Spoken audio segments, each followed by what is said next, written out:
اسلام آباد سرکاری ملازمین کے حوالے سے سپریم کورٹ کا اہم فیصلہ سامنے آ گیا۔ پالیسیز اور پیکیجز پہ کوٹا غیر آئینی قرار دے دیا گیا۔ تفصیلات کے مطابق سرکاری ملازمین کے بچوں کے کوٹا سے متعلق سپریم کورٹ نے فیصلہ جاری کر دیا۔ سپریم کورٹ کے 11 صفحات پر مشتمل فیصلہ جسٹس نعیم اختر افغان نے تحریر کیا، جس میں سرکاری ملازمین کے بچوں سے متعلق پالیسیز اور پیکیجز پر کوٹا غیر آئینی قرار دے دیا گیا۔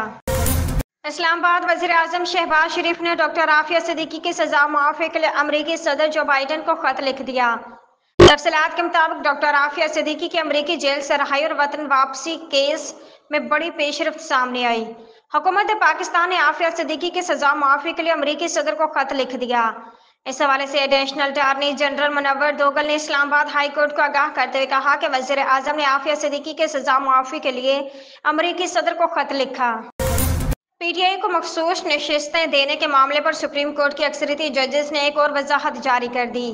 پاکستان تحریک انصاف کو مخصوص نشستیں دینے کے معاملے پر الیکشن کمیشن کی درخواست پر سپریم کورٹ کے اکثریتی ججز نے ایک اور وضاحت جاری کر دی ہے۔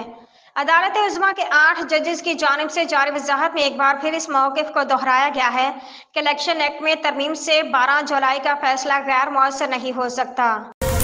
سابق وزیر خارجہ چیئرمین پاکستان پیپلز پارٹی بلاول بھٹو زرداری کا کہنا ہے کہ چاہتا ہوں آئینی ترامیم اپوزیشن والوں کے ساتھ مل کر کریں۔ اسلام آباد جا کر آخری کوشش کروں گا کہ اپوزیشن قائل کر سکوں۔ حیدرآباد میں جلسے سے خطاب کرتے ہوئے بلاول بھٹو زرداری نے کہا کہ 2008 سے 2013 تک ہم آئینی عدالت کے قیام کا وعدہ پورا نہیں کر سکے۔ میں وفاقی کابینہ کا حصہ نہیں، لیکن اس کے باوجود بے نظیر بھٹو کا وعدہ پورا کرنے جا رہا ہوں۔